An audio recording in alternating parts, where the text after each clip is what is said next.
Hello everyone, कैसे हैं आप सब। स्वागत है आप सबका आपके अपने यूट्यूब चैनल करियर पॉइंट पर। आज हम आपके लिए हैं भी करनाल का पार्ट नंबर 2। चलिए भाई करते हैं शुरू हमारा आज का टॉपिक। अब तक हमने पढ़ा भाई करनाल की ज्योग्राफी के बारे में, भाई कौन सा जिला की किस जिले की के साथ करनाल अपनी सीमा साझा करता है या किस अन्य राज्य के साथ सीमा साझा करता है, वो हमने पढ़ा। भाई कितने जिलों के साथ थी उसकी 4, एक राज्य के साथ थी उत्तर प्रदेश, और इसमें हमारे थे जींद, करनाल, जींद, कुरुक्षेत्र, कैथल और पानीपत। इनके साथ क्या कर रहा था, अपनी ये सीमा साझा कर रहा था भाई इन जिलों के साथ। उसके बाद हमने पढ़ा था भाई कौन से राज्य के साथ इसकी सीमा होगी थी, कौन सा इसमें क्या है भी हमारा, कितने खंड है, कितने इसमें क्या हमारे ब्लॉक हैं, वो सारे हमने इसके पढ़ लिए थे भाई। एक और यमुनानगर, सॉरी 5 है, यमुनानगर भी आता है इसमें, सॉरी यमुनानगर भी आता है, 5 है, 5 बताए थे कल हमने। तो चलिए भी करते हैं शुरू हमारा आगे। आज हम पढ़ेंगे भी इसके जो पर्यटन स्थल हैं उनके बारे में। पर्यटन स्थल के बारे में हम आपको इंटरेस्टिंग फैक्ट बताएंगे भी जो आपने आज तक ना सुने हो। चलिए भी करते हैं शुरू हमारा पहला पर्यटन स्थल। हमने गौतम ऋषि के आश्रम के बारे में पढ़ा था भाई। गौतम ऋषि का आश्रम बताइए भी कहाँ पे है, हमने कल पढ़ा था इसको। कहाँ पे भी हमारा ये गौतम ऋषि का आश्रम, गोदार में। कहाँ पर था, गोदार करनाल में। गोदार करनाल कहाँ कितनी दूर पड़ता है ये भाई, ये 26 किलोमीटर का है। कहाँ से, करनाल जिले से, यानी जिले के बाहर पड़ता है ये। उसके बाद हमारा है भाई नेक्स्ट वेद व्यास का आश्रम। क्या है भाई, वेद व्यास का आश्रम। ये कहाँ पे भी हमारा बस्तली गांव में, हमने ये भी पढ़ा था हमारा। उसके बाद है हमारा नेक्स्ट अंजनी माता का मंदिर, यानी अंजनथली। अंजनथली कहाँ पे भी हमारा करनाल में है, अंजनथली भी पढ़ा था हमने। और 2 हमने पढ़े थे भी सीतामाई मंदिर, गुरुद्वारा मंजी साहिब, भी हम सारे कर चुके हैं। नेक्स्ट देखिए इससे आगे हमारे नेक्स्ट क्या क्या है भी वो देखते हैं। हमारे टूरिस्ट कॉम्प्लेक्स कौन से हैं वहां पे, कौन से हमारे अन्य पर्यटन स्थल हैं वो देखते हैं। पहला है आज का हमारा मीरान साहिब की दरगाह। क्या है भाई, मीरान साहिब की दरगाह। किसकी, कौन सी सदी में बनाई गई थी, 9वीं सदी में। किसकी दरगाह है ये भाई, मोहम्मद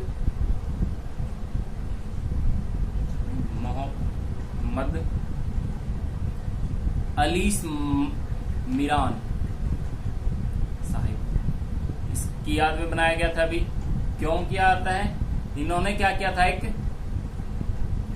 गरीब ब्राह्मण की पुत्री को किससे छुड़वाया था भाई, एक दुष्ट राजा से आजाद करवाया था, यानी उसके चुंगल से उन्होंने क्या किया था, उसको निकलवाया था भाई। उसके बाद है हमारा कलंदर शाह की मजार। ये बोल अभी कलंदर शाह की मजार है भाई, किसकी मजार है, कलंदर शाह की मजार, जिनसे गुरु गोविंद जी आकर काम मिले थे भी करनाल में। और उसी की याद में क्या बना था, मंजी साहिब का गुरुद्वारा बना था अभी। अब ये किसकी याद में हो, तो हमने आपको बता दिया, बुली शाह कलंदर की। निर्माता कौन थे भी इसकी, अब ये तो है नहीं भी अपनी मजार खुद बनवाएगा कोई, तो निर्माता कोई और होगा उसका, तो क्या होगा, ग्यासुद्दीन तुगलक। कौन था भाई, ग्यासुद्दीन तुगलक। कौन से हाईवे पर है ये, स्टेट हाईवे नंबर 8 पर है भाई। कहाँ पे है ये, स्टेट हाईवे नंबर 8 पर, जो एयरपोर्ट फ्लाइंग क्लब है, एयरपोर्ट फ्लाइंग क्लब किसका, करनाल का, उसके नजदीक है। देखिए यहाँ से 2 क्वेश्चन आगे भी, एक और आगे आपका हमारा एयरपोर्ट फ्लाइंग क्लब कहाँ पे है, करनाल का है। कौन सी हाईवे पर है, स्टेट हाईवे नंबर 8 पर। उसके बाद है हमारा नया टॉपिक भी, कर्ण झील। यहां से क्वेश्चंस हर बार आता है भाई, कर्ण झील। यहां से क्वेश्चन घुमा फिरा के हर बार दे ही देता है। कर्ण झील को किसने बनवाया था अभी, राजा कर्ण ने। करनाल में आपको याद रखना है, राजा कर्ण से बहुत सी चीजें जुड़ी हैं भी, राजा कर्ण से करनाल के अंदर बहुत सी चीजें जुड़ी हैं। उसके बाद यहाँ पर एक क्या है भी, टूरिस्ट कॉम्प्लेक्स है। क्या है भी, हमारा टूरिस्ट कॉम्प्लेक्स है करनाल में, कर्ण झील टूरिस्ट कॉम्प्लेक्स, जिसको कब बनाया गया था, 1972 में। कहाँ पे है ये, उछाणा, याद रखना है बच्चे, इसको कई बार उचाना बोलते हैं, ये उचाना है भाई। उचाना हमारा नरवाना के अंदर है। उचाना कहाँ पे है भाई? नरवाना के अंदर है, जहां से भाई मैं हूं। ये क्या है हमारा उचाना। उसके बाद क्या है भाई, इसके बारे में एक इंटरेस्टिंग फैक्ट ये है भाई, ये क्या है, इसको क्या कहा जाता है, जो टूरिस्ट कॉम्प्लेक्स है इसको कहा जाता है विश्राम गृह। किसका? बीच का। क्या कहा जाता है भी? बीच का विश्राम गृह कहा जाता है। किसके बीच का विश्राम गृह कहा जाता है भी? बोले बीच का विश्राम गृह क्यों कहा जाता है? क्योंकि ये क्या है, दिल्ली और चंडीगढ़ दोनों के क्या है, मिड में है, बीच में है दोनों के। दिल्ली से लगभग 125 किलोमीटर है और चंडीगढ़ से लगभग 128 किलोमीटर है, मतलब बीच में है भाई ये हमारा। दिल्ली से 125 किलोमीटर पड़ता है अभी हमारा ये, और चंडीगढ़ से 128 के, यानी औसत कितनी है, 125 के करीब हमारा ये क्या है, दोनों से बड़ा बीच में पड़ता है। इसलिए क्या कहा जाता है इसको, दोनों के बीच का विश्राम गृह कहा जाता है। किसको? कर्ण झील टूरिस्ट कॉम्प्लेक्स को। याद रखना है आपको, कौन है इन दोनों के बीच का विश्राम गृह? कर्ण झील टूरिस्ट कॉम्प्लेक्स। अगर लंबाई एक बार जैसे अभी पीछे एग्जाम में पूछा गया था, दूरी पूछी थी 2 जिलों के बीच की, तो वो है इस तरीके से आपको याद रखनी है भाई। जैसे पूछ लिया करनाल की कितनी दूरी पड़ती है, तो लगभग कितनी पड़ेगी भाई, 125 के नियर बाय पड़ेगी। क्योंकि कर्ण झील कहाँ पे है भाई, आपको इसकी लोकेशन बता देते हैं हम। अगर मैं लोकेशन की बात करूं तो कौन से नेशनल हाईवे पे है भाई ये? नेशनल हाईवे 44 पर है। नहर जिससे में इससे अंदर पानी डलता है भाई, वेस्टर्न यमुना कैनल, यानी पश्चिमी यमुना नहर, जिससे कर्ण झील के अंदर पानी आता है। ये इस तरीके से भी हमारा ये नेशनल हाईवे 44 है और ये हमारा स्टेट हाईवे है। इसके यहाँ पे है भी हमारी कर्ण झील, यहाँ पे हमारी कर्ण झील है और यहाँ से क्या आती है, ये हमारी वेस्टर्न यमुना कैनल आती है इस साइड। तो ये कौन से हाईवे पे है? नेशनल हाईवे 44 पर। अब एक और चीज है भी, जो कर्ण झील है वो किसके लिए फेमस है भाई? आपको याद रखना है, मछली उत्पादन के लिए। किसके लिए फेमस है भाई ये? मछली उत्पादन के लिए। मछली उत्पादन के लिए हमारा एक और है भाई यमुनानगर का। यमुनानगर का कौन सा भाई? ताजे वाला बांध। ये भी किसके लिए? मछली उत्पादन के लिए क्या है भाई? फेमस है। उसके बाद आता है भाई इंपॉर्टेंट एक और चीज है हमारी, करनाल का किला। इसके बारे में आपको ऐसे ऐसे फैक्ट सुनने को मिलेंगे आज जैसे आपने आज तक ना सुने। करनाल का किला, पहली बात, अगर कोई किला है तो भाई किसी राजा ने बनवाया होगा। किस राजा ने बनवाया था भाई? राजा गजपत ने। किसने भाई? राजा गजपत ने। कब बनवाया था? 1764 में। कब बनवाया था भाई? 1764 में बनवाया था इसने, राजा गजपत ने। अब ये राजा गजपत कहां से थे?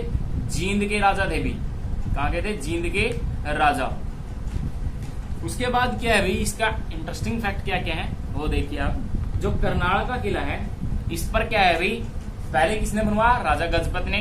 उसके बाद किसने अधिकार किया इस पे? मराठा, अंग्रेज और बहुत सी क्या है, कई अन्य कन्याओं ने, जिसने मतलब जो जिसमें जॉर्ज थॉमस आ गए, वो सारे क्या है भाई, इन्होंने इस किले पर क्या किया था? अधिकार जमाया। अब 1805 में इसको क्या किया अंग्रेजों ने, जब करनाल पर कब्जा कर लिया तो किसको दे दिया था भाई? इसको करनाल के नवाब को दे दिया। 1805 में क्या था? करनाल पर कब्जा करने के बाद अंग्रेजों ने किसको दिया? करनाल के नवाब को। अब करनाल के नवाब को देने के बाद जब अंग्रेजों ने क्या बनानी स्टार्ट की भी? छावनियां सेटअप करनी शुरू की, तो उन्होंने जो अंबाड़ा की छावनी है, आपको पता होगा अंबाड़ा छावनी है हमारी, अंग्रेजों के काल की बनी हुई है भी ये, जो अब भी वर्तमान में भी क्या हमारी एक अंबाड़ा छावनी है अंबाड़ा शहर में। तो अंबाड़ा छावनी है, उसको क्या किया इन्होंने, जो छावनी है ये पहले अंबाड़ा नहीं थी। कहां पे थी भी? करनाल में थी। आपको याद रखना है, जो अंबाड़ा छावनी है अंबाड़ा से पहले कहां थी? करनाल में। और करनाल में कहां पे थी? जो करनाल का किला है उसको अंग्रेजों ने क्या बनाया था? अपनी छावनी बनाया था, अंबाड़ा को छावनी बनाने से पहले। लेकिन इसको छावनी के रूप में क्यों छोड़ा भाई उन्होंने? वहां पर क्या था? मलेरिया और एक अन्य महामारी फैलने की वजह से अंग्रेजों ने क्या कर दिया था? इसको छावनी के रूप में छोड़कर किसको बनाया फिर? अंबाड़ा की छावनी को। अंबाड़ा को क्या कर लिया? अपना छावनी बनाया भी। लेकिन उन्होंने क्या किया भाई, इस किले को किसके रूप में क्या किया था भाई, किसके रूप में यूज करना स्टार्ट कर दिया, सैनिकों के कमरे, जो हमारे क्वार्टर्स होते हैं सैनिकों के, उनके रूप में, और कुछ अन्य नवाबों को दे दिए भाई। वो क्या है, सैनिकों के कमरे के रूप में करनाल के किले का प्रयोग होने लगा। अब ये बात थी भाई, नवाब को देने के बाद करनाल के किले को अंग्रेजों ने छावनी के लिए इसको वापस खरीदा भाई। कितने रुपए में खरीदा, आपको सोच सुन के भी हंसी आएगी, 1616 रुपए में। कितने रुपए में खरीदा भाई, सिर्फ 1616 रुपए में। आज इतने में एक फैन भी नहीं आता अभी हमारा। कितने रुपए में खरीदा, और अंग्रेजों ने उस समय क्या खरीद लिया था, एक पूरा किला 1616 रुपए में। ये था भाई उसका। उसके बाद ये क्या हुआ था, छावनी के रूप में स्थापित किया गया, छावनी इसको बनाया गया। लेकिन महामारी फैलने के बाद कहाँ गई छावनी, अम्बाड़ा आ गई भाई। ये था इसके बारे में फैक्ट्स। उसके बाद हमारे हैं भाई बादशाही पुल। बादशाही पुल कहाँ पे है भाई, ये भी हमारा उछाणा में। कहाँ पे है भाई, उछाणा में। ये बादशाही पुल हमारा कहाँ पे है भाई, उछाणा में है। इसको किसने बनवाया था अभी, शेरशाह सूरी ने। किसने बनवाया था, शेरशाह सूरी ने। कौन से काल में बनवाया था अभी, 16वीं शताब्दी में। कौन सी शताब्दी में बनवाया था, 16वीं शताब्दी में। कौन से नेशनल हाईवे पे है, ये उस समय था अभी NH1 पर। लेकिन वर्तमान में NH1 क्या है अभी हमारा, NH44। किसके साथ मिलकर बना है, NH1 और NH2 को मिलाकर क्या बनाया, NH44 बनाया गया है। तो पहले ये कौन से पे था, अगर वर्तमान की बात करें तो NH41, अगर पहले की बात की जाए तो NH1। अब अगर आपको एग्जाम में NH44 दिया गया तो ये सही है। अगर अकेला NH1 दिया गया है, NH44 नहीं दिया गया, तो आपको किस टिक करना है, NH1 पर, क्योंकि प्राचीन काल में किस पर था ये भाई, हमारा NH1 पर। ठीक है भाई। उसके समय बाद क्या है, ओसिस टूरिस्ट कॉम्प्लेक्स। अब दो तीन टूरिस्ट कॉम्प्लेक्स अभी हमारे, एक तो हमने पढ़ दिया कर्ण झील, दो टूरिस्ट कॉम्प्लेक्स अभी हमारे करनाल के अंदर। एक तो है ओसिस, क्या भाई, ओसिस टूरिस्ट कॉम्प्लेक्स है। कहाँ पे, ये उछाणा में, ये भी 1973 में। और इस दूसरा है भाई highway golf club. Highway golf club ये भी हमारा कहाँ पे भी, उछाणा में है। और कब बनाया गया था उसको, 1999 में। कब बनाया गया, 1999 में। अब उसके बाद क्या है भी हमारा, दो, एक है महर्षि वेद व्यास का आश्रम।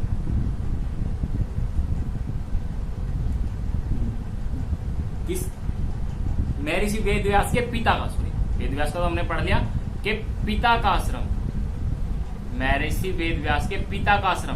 पहले तो उनके पिता का नाम क्या है भाई, पराशर ऋषि। क्या है उनके पिता का नाम, पराशर ऋषि। तो ये किसका आश्रम हुआ, पराशर ऋषि के का आश्रम हुआ। कहां पे है ये, बहलोलपुर। बहलोलपुर कहां पे है हमारा भाई, तरावड़ी, जहां पर क्या हुए थे हमारे, दो युद्ध हुए थे भी तरावड़ी में। तरावड़ी का मैदान, मतलब ये कहां पे है, तरावड़ी में, बहलोलपुर। अब इसके बारे में एक फैक्ट है, यानी दंत कथा है भाई, महाभारत काल में जो दुर्योधन है, आपने सुना होगा, दुर्योधन जाकर किस में छुपा था भाई, कुंड में छुपा था, जिसको बाद में श्री कृष्ण ने ललकारने के बाद वो बाहर आया। और किसका है, भीम ने उसके गदा से क्या किया था, उसको हराया था अपने गदा युद्ध में। तो वो क्या था हमारा, वो कुंड का क्या माना जाता है, जो पराशर ऋषि के आश्रम में कुंड है, वहां पर आकर छिपा था भी हमारा महर्षि पराशर के आश्रम में। ठीक है भाई। यहाँ पर एक बहुत बड़ा मेला लगता है बहलोलपुर में, पराशर धाम, पराशर मेले के रूप में, पराशर का मेला के रूप में लगता है, बहुत बड़ा मेला लगता है यहाँ पे। उसके बाद है 5 पीरों की मजार। 5 पीरों की मजार कहाँ पे अभी हमारी, करनाल में है। ये हमारी करनाल जिले के अंदर अभी 5 पीरों की मजार। ये थे भी हमारे करनाल जिले के पर्यटन स्थल। अब हमारे करते हैं भी हम करनाल जिले के मेले के बारे में, जो करनाल जिले में लगने वाले मेले हैं। पहला मेला कौन सा भी करनाल के अंदर लगने वाला, पराशर मेला, जो अभी बताया आपको कहाँ पे लगता है, ये पराशर का मेला बहलोलपुर तरावड़ी में लगेगा। उसके बाद है दूसरा छड़ियों का मेला। छड़ियों का मेला कहाँ पे लगता है अभी, अमूरपुर, अमूपुर या अमूरपुर। बाबा सिमरनदास का मेला कहाँ पर लगता है भाई? बाबा सिमरनदास का मेला। एक बार एसएससी ने पूछा भी इसके बारे में, सिमरनदास का मेला, सिमरननाथ नहीं, सिमरनदास का मेला है भाई। तो कहाँ पे लगता है ये? इंद्री में, इंद्री ब्लॉक में लगता है भाई, जो करनाल का इंद्री ब्लॉक है। चौथा है हमारा भाई सीतामाई मंदिर, सीतामाई का मेला। सीतामाई मंदिर कहाँ पे है भाई हमारा? सीतामाई गांव में। तो मेला भी कहाँ लगेगा? वहीं लगेगा, सीतामाई गांव में लगता है। उसके बाद पांचवा है हमारा पाई मेला। पाई मेला कहाँ लगता है भाई? पपनाहा, पपहाना या पपनाहा। उसके बाद छठा है सारस मेला। सारस मेला कहाँ पे लगता है? ये प्रॉपर हमारा करनाल जिले के अंदर लगता है भाई, करनाल ब्लॉक में लगता है, करनाल जिले के। अब उसके बाद है भी हमारा स्टेडियम। स्टेडियम कितने हैं भी करनाल के अंदर? एक, वो है हमारा कर्ण स्टेडियम। कर्ण स्टेडियम है भी करनाल के अंदर। रेडियो कितने हैं भी वहां से? रेडियो हमारे एक तो होते हैं भी स्टेट के, लेकिन दो इसके क्या है अपने खुद के हैं जिले के। तो कौन से हैं? रेडियो धमाल और रेडियो मंत्रा। क्या है भाई? रेडियो धमाल और मंत्रा, ये हमारे क्या हैं? करनाल जिले के दो रेडियो हैं। उसके बाद है भाई हमारा, आज एक युद्ध के बारे में और पढ़ते हैं भी। चलो भाई, करनाल में कितने युद्ध हुए, उसके बाद हमारा हम नेक्स्ट वीडियो में करेंगे पार्ट, जिसमें हमारे मुख्य व्यक्ति और नेशनल हाईवेज और स्टेट हाईवे बच जाएंगे और शिक्षण संस्थान। वो 3 टॉपिक हमारे नेक्स्ट वीडियो में हो जाएंगे। चलो भाई, युद्ध के बारे में पढ़ते हैं। हमारा पहला युद्ध, इतिहास में जो करनाल का नाम आता है तो उसमें 3 युद्धों का वर्णन मिलता है भाई। इतिहास में 3 युद्ध है जो करनाल जिले से रिलेटेड है। पहला है हमारा करनाल का युद्ध। करनाल का युद्ध जो पूरा प्रॉपर करनाल शहर में हुआ था। ये कब हुआ था भाई? 24 फरवरी 1739 में। कब हुआ था भाई? 24 फरवरी 1739 में। किस किस के बीच हुआ था भाई? नादिर शाह और मोहम्मद शाह के बीच में। नादिर शाह है मोहम्मद शाह के बीच में। विजयी कौन हुआ था? नादिर शाह। ये क्या था? एक ईरानी शासक था भाई, और ईरानी शासक था तो ये क्या लूट कर लेके गया था भाई हमारा यहाँ से? मयूर सिंहासन, और एक लेके गया था हमारा कोहिनूर हीरा। कोहिनूर हीरे को लूटने वाला कौन सा शासक था भाई? हमारा नादिर शाह था। आपको याद रखना है भाई, नादिर शाह ने क्या किया था? कोहिनूर हीरे को क्या किया था? लूट के लेके गया था। उसके बाद दूसरा युद्ध है भी हमारा तरावड़ी में। तरावड़ी में हमारे कितने युद्ध हुए भाई? 2। पहला युद्ध है तरावड़ी का, मोहम्मद गौरी और पृथ्वीराज चौहान। इसके बीच में मोहम्मद गौरी व पृथ्वीराज चौहान।